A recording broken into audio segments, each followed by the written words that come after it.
Hello, I'm Zach D. Roberts, and this is the Visu News Podcast. This week, I speak with one of my favorite journalists and a previous guest, Kit O'Connell. I wanted to speak with Kit as they wrote a great piece about a thing I've been kind of quietly mumbling about for a while, protesting on empty buildings.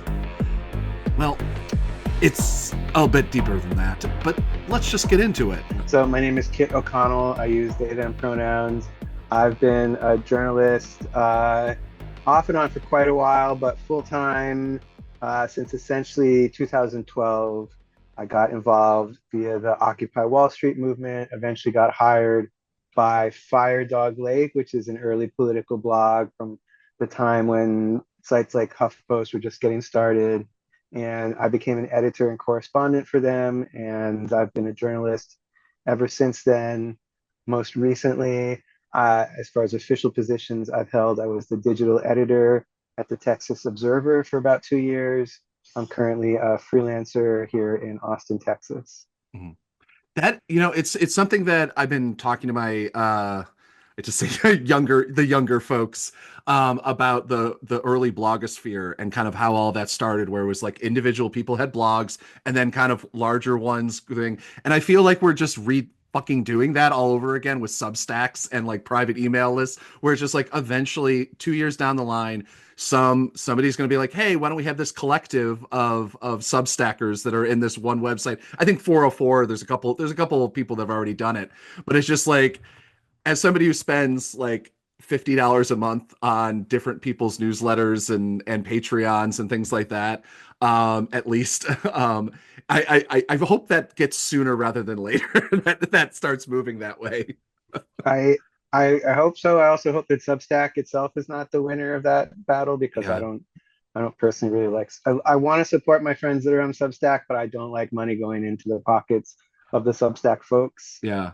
So I'm the people I do throw money at are not on Substack, to be honest, even though I have a lot of friends who are on there and I'm unfortunately on there, and I've got on there, and then I haven't really gained like a huge amount of traction there, so I'm already like, do I just move again and move to the Ghost or whatever, because I did look into so that. frustrating. It's just I'm so, when it comes to that sort of thing, I'm just so not technologically knowledgeable, nor do I have enough money to pay for someone to do it. I know that's the problem too. Yeah.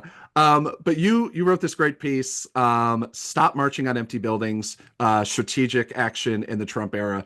I've been there's something about you talk about Occupy Wall Street. That's kind of where I got my start, like really in photojournalism as well. And I used to just remember, because night actions were always such a big thing. And It was like we'd march through Wall Street and everything's dark and everything. And I'm like, okay, well, that's, we should yell at this building. Yes. Okay. It's just a funny, because it's like, what else do you do? People have jobs. But it's just like, what inspired you to write this piece? Yeah. It's funny that we're talking about Occupy, because one of the things I enjoyed about here, Occupy Austin, is they used to sort of often in the night actions cut down our nightclub district, which is very close to where the occupation was. And it was really nice for visibility. Yeah. The police hated it, even though the streets were theoretically closed. They would try to stop us and steal our tents pretty often. That was one of their favorites. And going back to that time, that's when I first got really involved in activism here in Austin, apart from a few sporadic things before then. But we were occupying the space. It was kind of like an open space, similar to Zuccotti in some ways in New York City, that they had, just in terms of the ability to legally occupy it 24/7, which was at our city hall. But we would march on the Texas Capitol a lot, which is like roughly a mile from City Hall, all in downtown. And initially, it was a bit of a challenge, actually, to the state powers. They would tell us that we couldn't be at the Capitol without a permit. And so I felt kind of useful at the moment to try to be like, no, we are allowed to take up the space. But once that battle was over, which very quickly they realized that they didn't have any legal right to tell us we couldn't come on the Capitol grounds, unless if other people were allowed to come on the Capitol grounds, like unless they're closed to everyone, you can't be like, you occupiers can't come on and you tourists can't. You just can't. It's just not. The law is not going to support that. At least it didn't at the time. Who knows about now? Yeah. But all the time, and I'm not the first one to bring this up about Austin. there's this tendency, because we are the state capital, to gather at uh, the Capitol building. And the Texas government is even less hardworking than a lot of state governments, in the sense that the Texas legislature, both of the House and the Senate, they meet for a few months every other year. And other than that, that building is basically empty. Yeah. They have, like, committee hearings and stuff during the off times, and obviously certain departments of the state are able to set policy during the off months, and sometimes they'll have hearings about that kind of thing at the Capitol. So it's not an entirely unused building, but you can just like stroll around the Senate chambers because there's nobody in there, That's cool. and tourists do it all the time, going to take photos. It's cool, but what's the purpose of going to protest there is been the question that I and other people have asked over the years. And they're even going inside. You can go in and chant, and they're basically just going to let you do it. There's not really anyone paying attention. You're basically yelling at this big empty building. And the Capitol grounds in particular in Texas, I think similar to a lot of states, are these huge, ornate open green spaces. I'm not sure how much, but maybe as much as an acre of just like space around the legislature, a whole city block almost of space north and south around the legislature. Yeah. And what that means is, unless you have at least 10, 20,000 people with you, we're talking a serious, serious crowd, you are basically lost if you're up at those Capitol steps. And so a lot of times people will gather up at the South Capitol steps. And so even if you're talking about visibility, it's really limited what your visibility is. Yeah. It's just become this sort of symbol of activism, and people march there, they rally there, they hold these discussions, or these things there where people stand on the steps and say all these things about, oh, we've got to change things in our state. And then everybody kind of goes home, and very few of those rallies, in my experience, seem to lead to Yeah. like ongoing movement building, which has been a problem for years and years, right? Yeah. One of Yeah. the things that was powerful about the occupations, Occupy Wall Street type movement, is sometimes there were these permanent spaces to use, or semi-permanent, obviously, because they all got cleared out. Yeah. Spaces that were used for movement building, for regular meetings, for gatherings, for networking, for getting to know each other and building comradeship. These are all things that you can't do in just one march. And I've been on some marches and protests where we took the streets, and it felt wonderfully empowering. It was, just beautiful to take up space in public. And so I don't want to dismiss the power of the protest at all, but it doesn't usually lead to sustainable action. Yeah. And here again, we want to talk about downtown Austin. Hmm. There's multiple office buildings and official buildings down there that could be used depending on what your particular cause is. You could be protesting at those. For example, there's a federal courthouse. Yeah. And there's also a federal office building, which has the amusing name of the JJ Pickle Building. Nice. Yeah, right. And it's it's an unassuming building. It's not labeled like there's no Sauron's eye floating over or whatever. Yeah. Yeah. It's But funny. if you pay attention, for years, like for example, anytime there was going to be major action downtown, you would see DHS vehicles parked there, monitoring what was going on. Yeah. And so if you're someone who's an experienced activist, you've noticed that building. But recently, the Mexican consulate came forward and said that ICE is using that building. Yeah. And so, which Oh, is not, again, not surprising if you've been paying attention to how the federal government uses that space, yeah. but it is this very clear target. There are sidewalks around it on multiple sides. Hmm. You could protest, you could surround it, you could block the Yeah. doors if somebody wanted to take that kind of, action, put themselves at risk for that. There's all kinds of actions they could take there, but even just a protest at least should be taking it, Yeah. directly to this place that ICE is operating out of. Yeah. There's other places downtown, like the Texas Public Policy Foundation, which is a right-wing think tank that's Hmm. helped promote a lot of these laws attacking trans and immigrant rights that we're facing right now in Texas and nationwide. That's another place we could be protesting outside of that. I Yeah. don't think anyone, as far as I know, has ever protested outside of that Yeah. building. It's interesting because like what I've been watching, like both disappointing and hopeful for some sort of like larger change, is that like the first Trump administration, many of the protests were put on by the ACLU. They were put on Planned Parent, like the big nonprofits, the people with war chests, and they can make the thousands of printed signs and things like that. Which those, to me, I always like, that's good because that allows kind of the normie libs to at least show up and kind of see something and do something at all, like Yes, physical. yes. And also, it's a useful space for, if you're trying to build mailing lists, or, like you're trying to do something.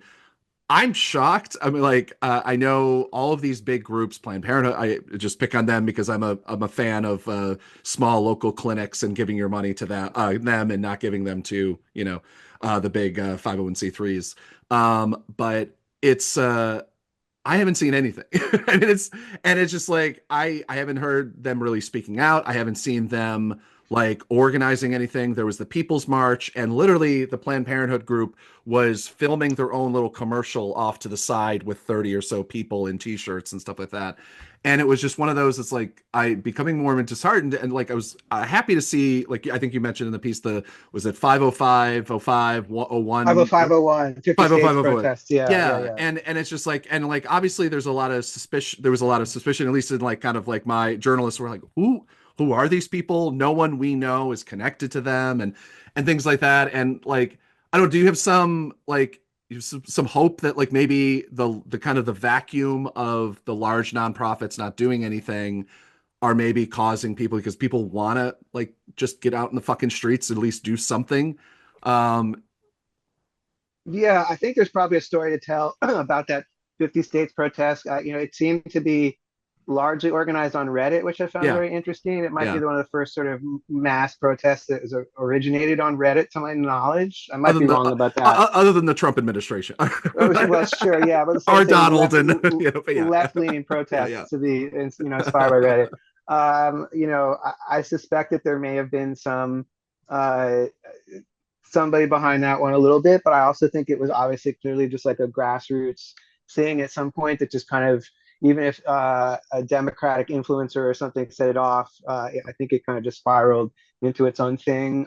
yeah, I initially heard a lot about it that was very troubling to me. It seemed very much, um, some of the stuff I saw on Reddit felt like that they were very concerned with optics in a way that I thought was not valuable, like trying to appeal to the other side or making sure that it yeah, appears a certain way in the media. And just from experience, I know that that's not always valuable. You're gonna get painted how you get painted. yeah, Um, 100%. um, but when it actually happened, I was pleased to see that there was a pretty big turnout. There was a lot of pride flags. I think a lot of people here had like Mexican flags. There was a lot of like, awareness of the real issues that were involved. I don't think it was a 50 states protest, but that same day in San Antonio, thousands of students walked out of school, which I think is beautiful. Yeah, And they were, very directly targeting things like trans rights and ICE. So they really had a real understanding of what they were marching for, which I thought was wonderful. It was great to see that people here in Austin. I didn't actually go, but someone close to me did, and said that people took the streets and were, chanting "fuck Nazis" and "eat the yeah, rich." And so I love to see that spirit. And I know that I think they were kind of directed to take the sidewalk. And since Occupy, I've always loved it when people are like, "Stay on the sidewalk," and the marchers are like, yeah. we're gonna take up space." I do love that. Hmm. But at the same time, I don't know what this organization has for like a sustainable thing. As far as I know, no one at this event. So yes, people on Reddit can continue to communicate with each other and plan, and I hope that they do. I want them to be doing something rather than sitting on their butts. Like you said, it Yeah, does give me some hope. But I also there has to be more than that. There was nothing at this, as far as I know, where they were like, okay, now that you've come out today, here's the next thing we want you to do, or yeah, here's the meeting we want you to come to next week, where we're all going to get together. If you want to help plan the next action, come to this coffee shop next week and be a part of it. There yeah. was nothing like that that felt sustainable to my understanding about it. I hope I'm wrong about that. I am also interested in this idea of the vacuum that has sprung up. I I've been talking to a lot of first up, I think there's a lot of people who are organizing a lot of things that are just not making it into the media, and some of that is because the media is very, we get into a whole discussion about what's wrong with the media today, of course. um, You're so talking some to of you're talking to a person who's a photojournalist, so like it's always like I'm always like, just do something I can take a photo of. But yes, yeah, yes, yes, I think there's a lot of things happening that maybe they don't want anybody to take photos of, yeah. and I No, think I those know, are I know, I know. important kind of organizing happening, even though it's frustrating to those of us with cameras and Yeah, pens sometimes. I also have been talking to I'm working on a piece here for a publication called Deceleration. We've been doing a series about talking to different activist groups about what they're planning for the Trump administration, as well as, of course, our legislature here in Texas is getting started for its biannual session of troubling Yeah. laws. And so I've been talking to, in particular, over the last couple of weeks, a lot of the organizers at LGBTQ plus organizations and nonprofits that, I have spoken to someone at ACLU Texas, but also some of the groups like Trans Texas, Trans Education Network of Texas, Equality Texas. What I'm hearing from them is they are, like a lot of people on the left itself, have become a lot more selective about the value of protesting, which is Yeah. honestly one of the purposes of my piece.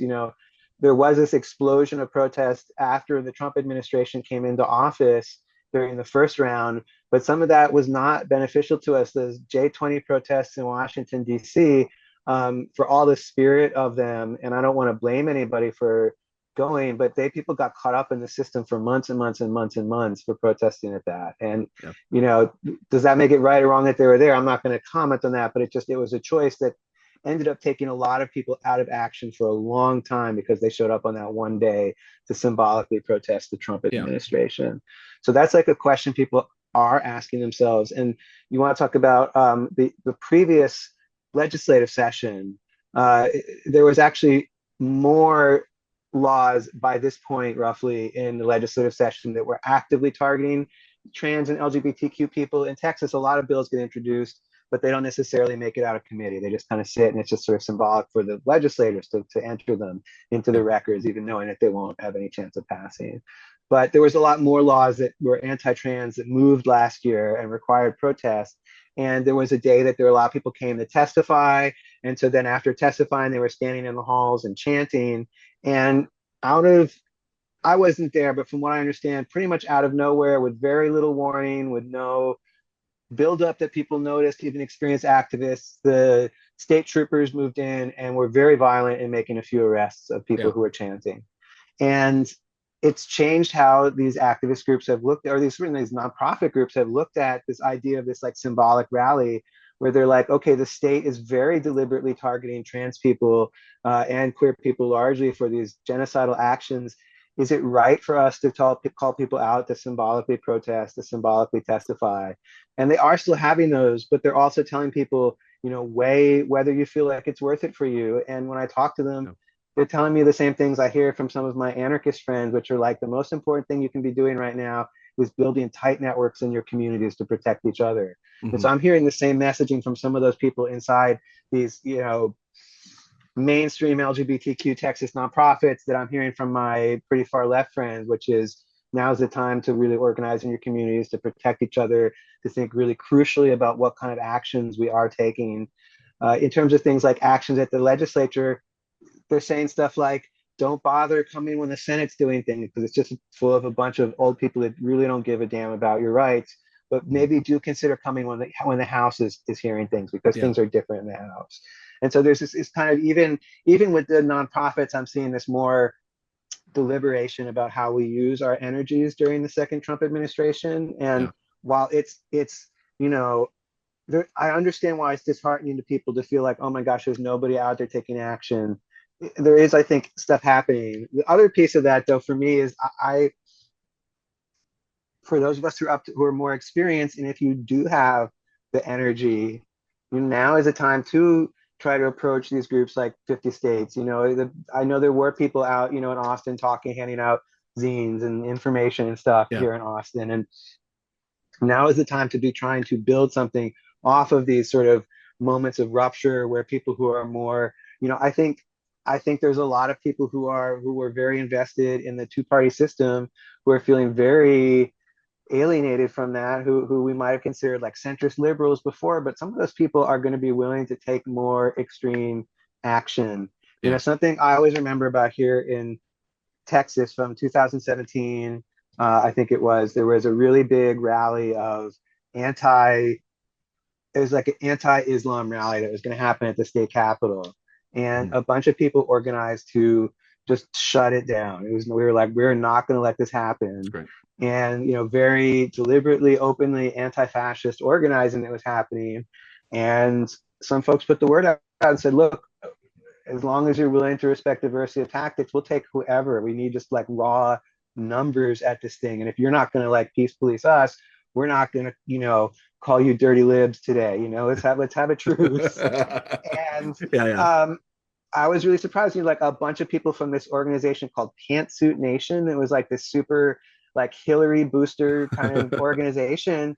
Like yeah, dozens and dozens of them came out, and it was just like, what? The Pantsuit Nation are coming out to be anti-fascists in the yeah, streets with us?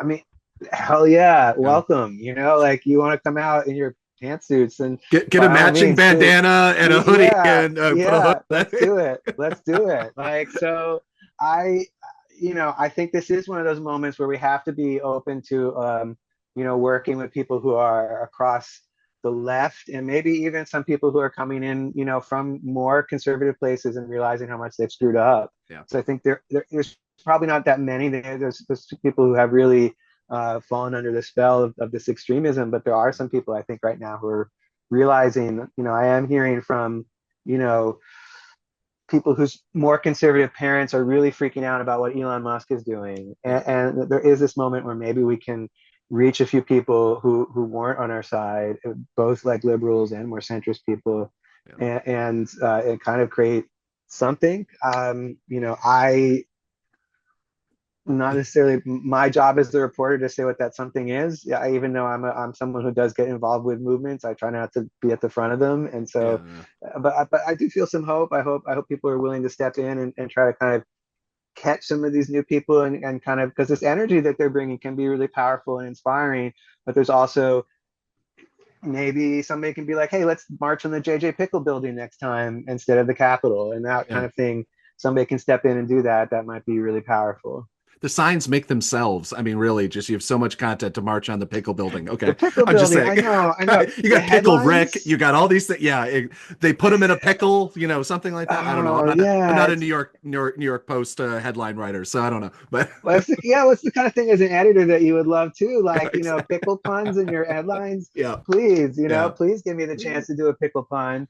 Um, The the last thing I wanted to talk to you, and I want to talk to you again. Maybe we can talk again in a couple days about your other piece about violence against LGBTQ oh sure, yeah, people. I'd be happy to do that. But I think one of the biggest things I think over the last like 8 years that I've had to do with the kind of like I have a lot of liberals, I call my family like New Deal Catholics, and That's what uh mine too in some way.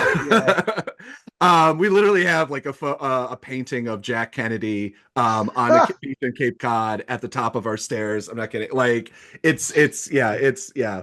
But we having to explain to me like, it's like, well, that Antifa is doing this. And I'm like, what I know of anti-fascists, 99% of what they do is like put out food for people at and like organize mutual aid and like people like Molly which I love, like Molly, I love Molly in Charlottesville, and she is, for a while she was like the face of anti-fascism for a little bit because there was that famous photo of her marching, and like she sits at like local board meetings and does, like, if you actually follow her Twitter, it is the most, Mm-hmm. no offense, no, and like local cover, like the type of local coverage that she does in Charlottesville is vital and very important, but it is not exciting. It It's is not wonky. It's fun. very wonky in the Yeah, yeah, traditional term of the word wonky. Yes, yeah, very yeah. much. Yeah, I love her work too. And like Absolutely. what you shared in the story here, you shared a link, like what are some things that people, that like don't want to put on a bandana and light a Molotov, what are some things that people can do, like that you might recommend as a journalist? Yeah. People, one thing that I've had reaffirmed for me recently is the idea that book groups can be really radical. And, Yeah, and I know people sometimes knock them. It's like all you're doing is sitting around, reading these stuffy tomes. But right now we're in a time where book bans are very much an active process, whatever the federal government says about them, they're yeah, very real. And, being in a book group, especially if you're reading radical texts or books by marginalized people or both. Yeah. I think it's a really powerful and important thing that really shouldn't be overlooked right now. And I've seen locally, without mentioning anyone in particular, I've seen how even those kind of little things can spawn into bigger actions and kind of can grow into maybe other organizational structures as needed. Yeah. I think there's also a place. This is a great time to reach out to people that are doing the work already, organizations like Mahente and stuff that are organizing around immigration rights and in a very direct, like, let's stop deportation kind of way. It's a great time to reach out to them. Um, I'm glad Mahente is they I covered them a couple years ago, and they were doing like I was so enthralled by the like the type of activism and the type of work they were doing and the building of like making, I don't want to say activists, but making involved citizens, but not with the kind of like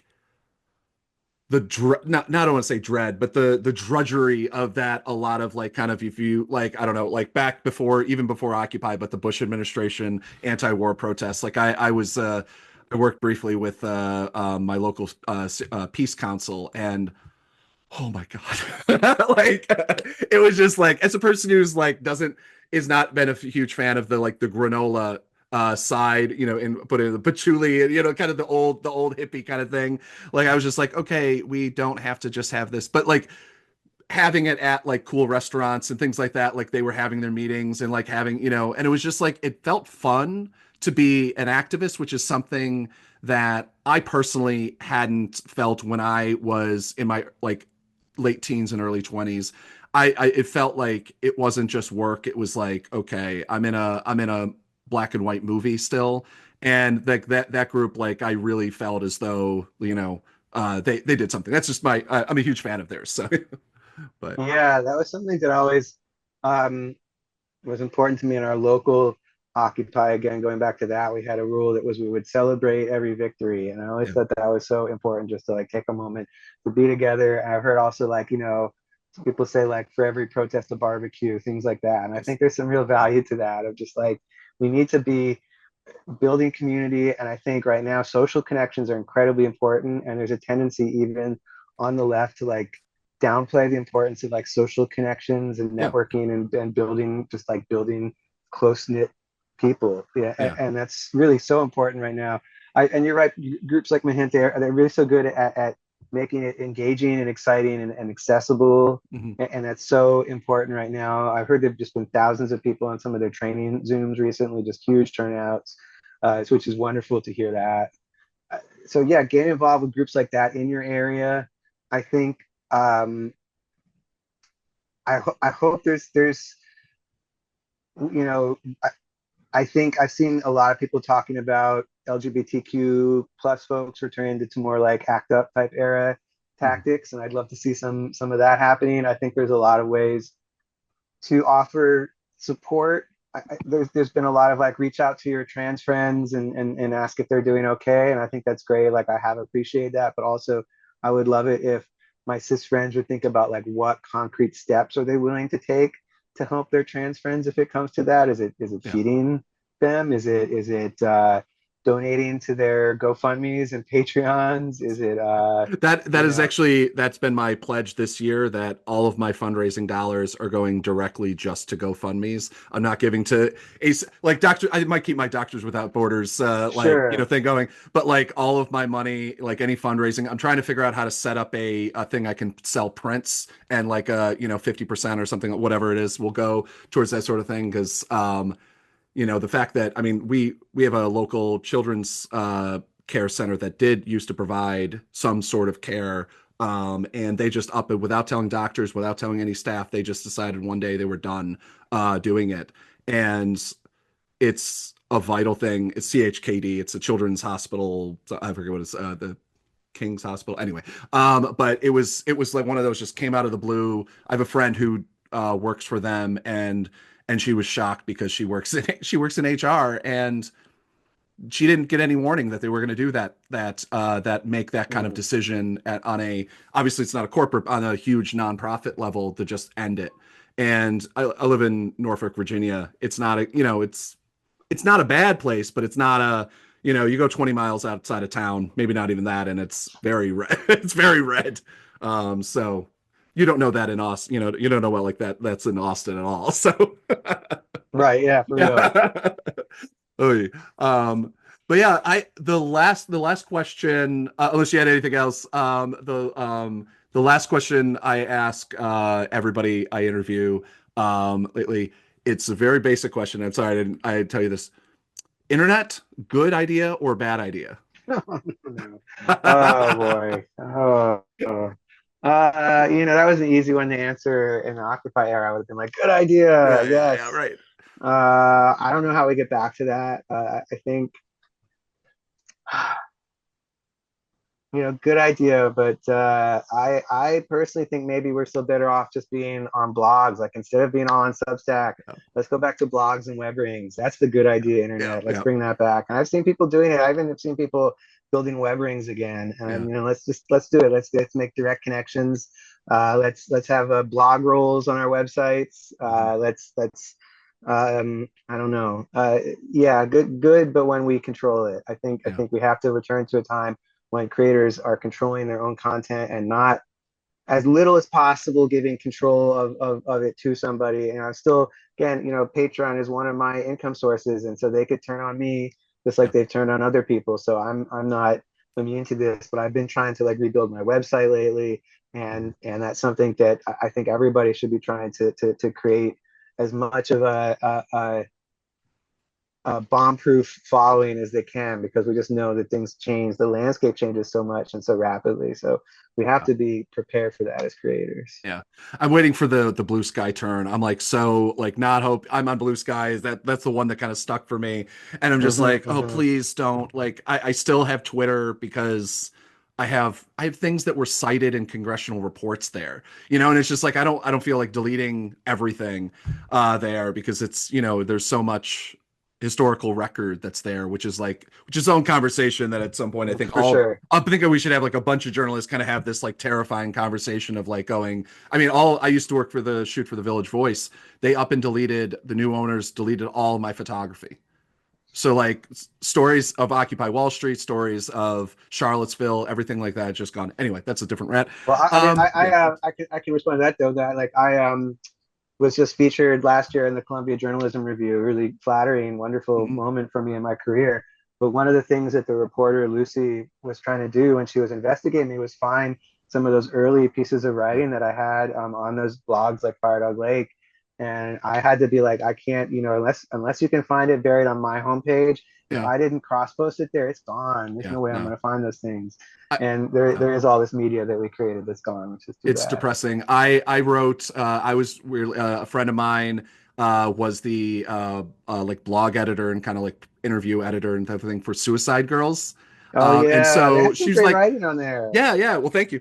Because I wrote probably like 30,000 words about Occupy Wall Street there, and thankfully she saved it because they fight one Oh, day they just fired her and basically got rid of all of the like she used to do like really good interviews with like Mark Ruffalo and I mean like political but actors, like and they just decided one day that no, we're going completely corporate. And just like and they couldn't get anyone to actually do interviews because they're like, oh, we don't want to do this was fun before. But yeah, no, all my work is gone from there, which sucks because I used to love the byline. When I got arrested at Occupy, they I was technically writing for Suicide Girls, and my poor lawyer Marty Stoller over at NLJ National Lawyers Guild was like, "Do you have any other publications that you haven't printed in? Because like we can do this. I will argue this, but I would rather not."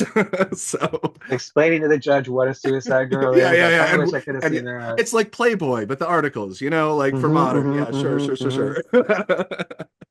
But anyway, and finally, where can people find your work and support your work? Sure, yeah, kitoconnell.com, which I'm also kitoconnell.com on Blue Sky. You can find, I have a couple accounts on Mastodon if you're on there. It's easy to follow me there. And otherwise, to support me, please go to patreon.com/Kit O'Connell. So it's KITOCONNELL. Thank you so much. Thanks.